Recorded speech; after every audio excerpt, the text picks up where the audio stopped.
కేంద్రంలో మోడీ ప్రభుత్వం అధికారంలోకి వచ్చి 12 సంవత్సరాలు అవుతారు.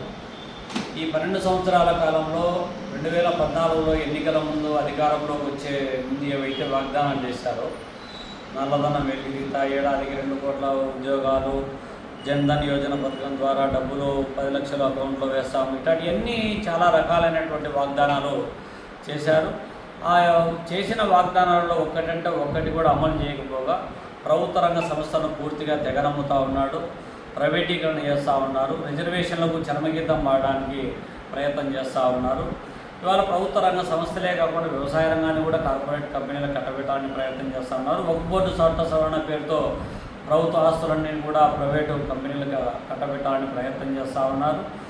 దేశంలో సంపద సృష్టిలో భాగస్వామ్యమైనటువంటి ప్రజలకు, శ్రమజీవులకు ఎవరైతే ఉన్నారో ఆ శ్రమజీవులకు సంపదను తిరిగి ఖర్చు పెట్టడంలో, కేటాయింపులో తీవ్రమైనటువంటి నిర్లక్ష్యం, వ్యతిరేకత, వివక్షత కొనసాగడంతో పాటు సంపదంతా కొంతమంది వ్యక్తుల చేతుల్లో కేంద్రీకృతం చేయబడతా ఉంది. ఉన్నవాడికి లేనివాడికి అంతరం సృష్టించబడతా ఉంది. ప్రజలు ప్రజా సమస్యలు పక్కకు నెట్టడం కోసం ఇవాళ ప్రజల మధ్య వైషమ్య రాజకీయాలు కులం పేరుతో, మతం పేరుతో, ప్రాంతం పేరుతో, భావం పేరుతో, భాష పేరుతో, తినే తిండిపైన, కట్టుకునే బట్టపైన ఆంక్షలు విధించి తద్వారా రాజకీయ లబ్ధి పొందాలనేటువంటి ఒక దుర్మార్గపూరితమైన ఆలోచన ఒకవైపు, దేవుని పేరుతో, దేశభక్తి పేరుతో రాజకీయ ప్రయోజనాల కోసం నిరంతరము ప్రయత్నం చేస్తూ ఉంది. బీజేపీ విధానాలను ప్రశ్నించేటువంటి రాష్ట్రాలపైన స్వతంత్ర దర్యాప్తు సంస్థలను ముసుగొల్పి తద్వారా రాజకీయ కక్ష సాధింపుకు పాల్పడుతూ ఉన్నారు. ఫెడరల్ స్ఫూర్తికి విరుద్ధంగా ఇవాళ ఆయా రాష్ట్రాలపైన పెత్తనం చేస్తూ ఉన్నారు. మరి ఎలక్షన్ కమిషన్ నుంచి జ్యుడిషియరీ వరకు, ఇవాళ సిబిఐ నుంచి ఈడీ వరకు మొత్తం వ్యవస్థలు, సంస్థలు అన్నింటినీ కూడా ఆర్ఎస్ఎస్ కంట్రోల్లో పెట్టి రాజ్యాంగ విలువలకు తిలోదకాలు పాడేటువంటి పరిస్థితి, ఒక నిరంకుశమైనటువంటి అప్రకటిత ఎమర్జెన్సీని దేశంలో అమలు చేస్తూ ఉన్నారు. దేశంలో అవినీతి అక్రమాలకు అడ్డగా ప్రభుత్వం మారిపోతూ ఉంది.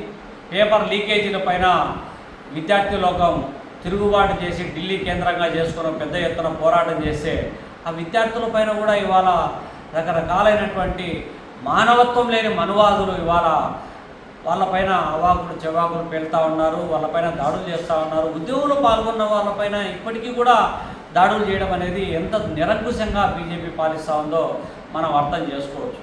పోనీ రాష్ట్రాలకు సంబంధించినటువంటి ఆంధ్రప్రదేశ్ రాష్ట్ర విభజన సందర్భంగా ప్రకటించినటువంటి విభజన హామీలు, రాష్ట్రానికి ప్రత్యేక హోదా, వెనుకబడినటువంటి రాయలసీమ ఉత్తరాంధ్రలకు ప్రత్యేక ప్యాకేజీ, కడపలో ఉక్కు ఫ్యాక్టరీ, రాజధాని నిర్మాణం, పోలవరం పూర్తి ఇత్యాది అంశాలలో ఏ ఒక్కటి కూడా అమలు చేయకపోతే చంద్రబాబు నాయుడు ఏమో బీజేపీని అంటగాగుతూ ఉన్నాడు. పైన మేమే, కింద మేమే, డబుల్ ఇంజన్ సర్కార్లో అన్నీ కూడా అభివృద్ధి ముందుకు దూసుకుపోతుందని చెప్పి ఒక పక్క చెప్తున్నాడు తప్ప, కానీ అంచనాలకు భిన్నంగా బీజేపీ వ్యవహరిస్తూ ఉంటే ఈ రాష్ట్రానికి సంబంధించినటువంటి హక్కుల, అవకాశాలు ఇవ్వడంలో తీవ్రమైన నిర్లక్ష్యం ప్రదర్శిస్తూ ఉన్నా కూడా ఒక్క మాట కూడా మాట్లాడలేనటువంటి చేతగాని దద్దమ్మ ప్రభుత్వంగా గుర్తింపు తెచ్చుకుంటూ ఉంది.